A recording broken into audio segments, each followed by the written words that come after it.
I wanna know what you, yeah, I wanna know what you want. My niggas gon' blow at you, yeah, my niggas gon' blow at you down. Alright, B+ gang. For this next video, I had to come from the depths of my man cave. There was a call to action, okay? Some people, not me, but some people might even say I arise to this task. I had to stop my habitual daily viewing of the Talk to a podcast because this video right here had to get made. We got a new video from Jamari here, and it looks like an S-tier clout chaser, a truly nefarious man. It appears like he's back on the scene again. Now I'm sure we're gonna get into everything here, but this man is known for just doing some really dumb and outrageous shit. Like, this dude has negative street cred in these internet streets, and a lot of it is for doing shit like this. I remember when I was a kid, I used to try to get away with everything. Now I don't give a fuck. Hey, rest in peace, Pop Smoke. And I show you guys that just so you get the an idea of the type of individual we're dealing with here. This nigga's definitely got a couple screws loose in his egg basket, but apparently he's back out here doing some more wild behavior. So without further ado, let's get into this video. So I'm sure a lot of you remember this guy. At McMill. Tell McMill to sign me the Dream. Let him know. I'm trying to get signed to Dream Chasing. All this Subway shit. I'm sure Meek Mill is gonna want to sign you after he sees you fucking trash your place of employment. This nigga is really thinking to himself that he's gonna get signed to a record label off the strength of Why? how many pieces of bread this nigga can drop on the floor. I feel like he has a better chance of getting hired somewhere if he films himself cleaning up all that shit. For those of you who don't recall, 3 years ago I made a video about him, and his name is Jamani, an extremely underground rapper who was trying to make it out the subway. Gambling at casinos, I took every chance. My $20 loss turned to 40 grand. That shit was trash, bro. Let me not be a hater. Let me actually listen to one of his songs. I might fuck around and sign him. I'm the one to blame. Still, I needed help. You ignored me and just turned away. What the f? Alright, a minute in, the rapping is very mid. What I'm more concerned with is who the f thought it would be a good video idea to have him make a sandwich. But I think this dude's actually getting robbed. If a camera guy is out there like, you know what I think would be a good shot? You spread a foot long and spread some mayo on it. He's setting you up for failure, bro. Now I can respect anyone trying to do something with their art, and it's not like this guy was totally trash, so it's like follow your dreams, right? That is until you turn around and trash several places of business while being employed on the name of clout. Right, A, CVS. This nigga worked there? He was working there when this nigga just applies places so he can fuck shit up. All of this clout chasing is temporary, bro. Deadass. I don't want to do this. I really don't want to be doing none of this. I don't know how I got to this point in my life. His demeanor in general reminded me of a kid who never got enough attention at home, and so he acted out in the classroom. And 3 years later, he is still around, and this guy has a whole lot of stuff going on, and he documents almost every second of it. Alright, so if I'm understanding this correctly, this nigga literally just goes into places, fills out the application, goes through first and second round job interviews, picks the ideal schedule, all for this nigga to just eventually end up trashing the place he works at for some clout, man. This nigga thinks he's cooking, but he's eating kids' cuisine. In the last 48 hours, I've actually watched countless videos of this man talking into his camera, and by now I think I do have a pretty good insight into his life. And basically the man does the exact same thing every single day. He works a job, he gambles, he loses all his money, he quits that job, he then gets donations from viewers, he gambles them away, he gets hired somewhere else, and the cycle continues. Apparently this man has been a degenerate gambler for the greater part of the last 2 decades, leading him to a life of misery. Now mainly Jamani has been cycling in and out of minimum wage jobs from KFC to Dollar Tree to Family Dollar, Walmart, and even Taco Bell. I've had more jobs than most people my age, because if you had more jobs than me, that's kind of like, that's a problem. Like, why would you, like, I've had more than 30 jobs throughout my life, and I'm 30. Apparently the background check either isn't that deep, or they are so desperate for employees that they just don't care. Either way, in these On some real shit, probably the second option. I know places don't be can really be doing them background checks. I'll fuck around, put my homeboy down as a reference 3 times. Shit, the ends justify the means, alright? It's not uncommon for this man to work 2 or 3 different jobs in one day, but it's also not uncommon for him to leave these jobs almost as soon as he starts them. I'm ready to quit. I was working at a Motel 6, and I just quit the job because there was a chance that I was probably gonna end up getting fired anyways. Long story short, I got caught sleeping in the motel. He gets fired or quits once someone recognizes him from his past online activities. But you know, one person recognizes me and then essentially ends up snitching on me to everyone else. It just creates a bad atmosphere for me. And one of the jobs that he's had for the longest period of time was some sort of maintenance position at a Motel 6, where he goes into random unoccupied rooms to get his rants off about his failed rap career and his problems with women. Basically what I'm saying too is like people were saying in the comments that the reason why females don't want me is based on my circumstances. That's far from the truth. You know, my circumstances make things a lot worse, why people in general don't want to deal with me. But, you know, even in high school, I was having issues with girls. Damn. Who's watching this content, bro? Like, no funny shit. He's probably like a lol cal or whatever, like a laughing stock type shit. But this shit is just sad, my nigga. Like, who the fuck is watching this shit? Now, another running theme here in these vlogs is actually a surprising amount of self-awareness. The man knows he has a gambling problem. I need to stop gambling, because really my problem is gambling. Before I do anything, I need to stop gambling, because it doesn't matter what job I get, I'm just gonna take my paycheck and donate it to the casino. Yo, yeah, nah, this shit is sad, gang.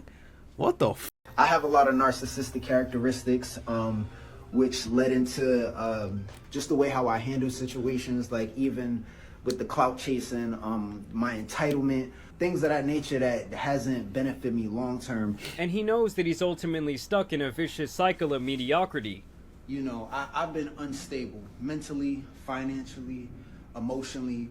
And the problem is that this guy never changes anything about his life. And his fans encourage him to be a degenerate at every turn because it entertains them. That's not to suggest that there aren't a lot of people who have actively supported this man over the last year since he started popping up on TikTok. He is constantly getting donations, with some of them, of course. Oh nah, he's definitely one of them laughing stock niggas. That's the fucked up shit about the internet, is that once you garner that fan base of niggas that really just want to see you crash out, then they're gonna keep continuing to fuel you and kind of reward your dumb behavior. Being small, from $5 to $20, but other times he regularly receives hundreds of dollars from people who like his content or want to see him gamble. Shout out to Tickets LLC, who sent me $200. He said, if you have Zelle, I could help clear your debt. Hit me up. Now, despite the bad economy, some people just must have money falling out of their ass. But hey, it's still better to me than donating your hard-earned money to some streamer sitting at home in their mansion. Regardless, the only thing he ever does with this money is either gamble it, spends it on takeout, or seemingly book a hotel room at a casino for the night. It's clear at this point that his focus is no longer on music, as he states multiple times that he wants to be a full-time gambling content creator. And let's just say that this guy is no Phil Ivey. You can give this dude thousands of dollars, and I promise you he will blow it within 24 hours. And this is really where I get to the degenerate gambler part of this story, because this man has a serious problem that he claims has lasted the greater part of 15 years. On a real note, B+ gang, don't fucking gamble, bro. I'm not even the most anti-gambling guy, like, you know what I'm saying? If you have the means and you want to go have some fun and you can lose X amount of dollars without going broke, but if you're literally down bad, then gambling is just not a good habit to pick up, you know, because you don't really have much to gain. You have a lot to lose and not much to gain. You have a better time at not getting robbed while wearing 4 Rolexes while you're walking in some dark back alley somewhere. This guy is 30 years old at this point, and he is still begging anyone possible for help. At DDG, at Kai Sanat, at Aiden Ross, and anyone that's a streamer, content creator, rapper that's willing to put me on. I need someone that's famous. I need a cosign. I need someone that could cosign me so I can monetize myself through. I feel like that's the issue, is he's literally waiting for someone to put him on. This nigga's working at JCPenney's, throwing the clothes on the floor and shit, thinking that's gonna help him get signed somewhere. Get in the fucking booth, you dumbass nigga. At Meek Mill. Tell him to save me, bro. I'm in the trenches right now. I promise I'm gonna stop clout chasing. Yo, Meek, bro. Stop being a heathen. I feel like Meek Mill is somewhere in the world just watching every single one of this guy's videos while he's snuggled up on a king-size mattress somewhere, having himself a little giggle about this shit. The choice that I made while at work to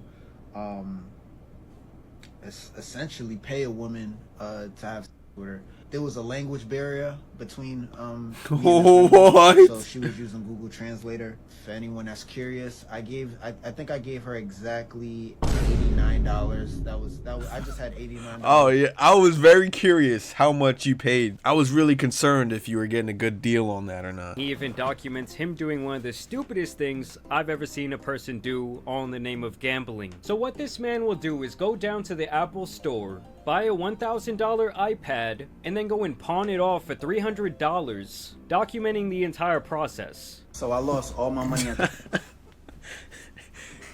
Boy, no way. I'm taking my credit cards and I'm gonna go to Apple, get an iPad, then take that iPad and bring it to the pawn shop for cash to go back to the casino. So this is the iPad Pro I'm gonna give. It's gonna be a little bit more than $1,000 after taxes. Now I've been coming to this pawn shop. What the? Yo, I'm convinced everybody in this nigga's life is evil, bruh. First of all, this pawn shop he's going to sounds like GameStop. How I buy something brand new, you're gonna give me not even a quarter of what the full price is. And then how are you gonna accept that deal? At least at GameStop, you can say, fuck it, I'm gonna get some store credit. So I wouldn't be surprised if I get $250 for this. If they offer me $200, that's gonna be flat out disrespectful. But yeah, I got the $300. So let's go to the casino. And he documents himself doing it over and over again, even saying that he has been doing this same hustle to get quick cash for the last 10 years. This is not a hustle. This is not a hustle. Nigga, you're getting hustled. If there's any hustling going on, it's to you. This is going to the pawn shop, going to the casino. What's up? It's Jamani. About to overdraft my bank account to go to the casino. I just lost $280. All right, so y'all can laugh. Y'all can laugh if you want. Y'all can laugh if you want. And the dude can even make some money every now and then. You know, a blind squirrel even finds a nut. Made a little bit more than, I made about $200. But don't worry, because the very next night, he loses it all. You just see me lose $800, right? That's the last time you're gonna see that. You're not gonna see it again. Even when he collects hundreds to thousands of dollars from YouTube and TikTok revenue, which you would think would be a positive sign towards him being able to be a full-time content creator, he still ends up blowing that money too. He overspends on food, he overspends on places to stay, and it's just the same thing over and over again. I mean, this man is sleeping on the floor and then gambling $2,000 he made by pawning off iPads he purchased on credit. That is insanity. He clearly does have work ethic. For the last year, he has made content almost daily, and while yes, most of it is damn near the same thing every single day, the man is still trying to pursue his dreams while dropping the clout chasing antics. And for this, he has built up a little fan base for himself. Overall, I really can appreciate someone like this because it shows not only the pitfalls of doing dumb shit to try and go viral online, but also the downside to being so obsessed with gambling, which is becoming a major problem for younger adults all around the world. I mean, over the last... This is one multi-layered nigga right here. Never have I once felt so much disgust, but also a lot of pity for one man, and never, okay? And I think it's cool that he's like, you know, having somewhat of a positive impact, and it doesn't look like he's doing the clout chaser business anymore. So I mean, as long as he keeps up on this path, you know, if he continues to grow without crashing out, then, you know, I think he would have actually like a lot of interesting stories and insights to provide. You know, while I might not respect this dude, I definitely think he's lived an interesting life and he can stand by that, and literally no one can take that away from him. Seems like he does need some help though, I'm not gonna lie. Whenever you get into a downward spiral like that, it's like never a pretty sight, and it doesn't really look like he has anyone in his personal life that either cares enough or is close enough to him to pull him out of whatever he's going through right now. But on a positive note, B plus gang, I'm sending this dude lots of good luck and lots of positive energy, even though I don't agree with the choices that he's made in his life to get to this point. I think there is something probably a little inspiring about the fact that even in whatever he's got going on, he hasn't really given up. I think he's taken some really dumb decisions, especially those of the financial variety, but it doesn't seem like he's given up on whatever goal he has for himself. Maybe set himself back a bunch of fucking times, but I think this dude, you know, deserves a happy ending at some point. But anyways, B plus gang, I'm gonna go ahead and end this video out here. Definitely let me know what you guys think down below in those comments. As you know, I do read each and every comment. What do you guys think of this video? Was it anything like what you thought it would be? Because it's not at all what I thought it would be. And if you made it all the way to the end, consider leaving a like or even pressing that red subscribe button so you don't miss a single piece of goated content on the B plus channel. But if you don't like, you don't comment, and you don't subscribe, well then, I'll just catch you on the next video.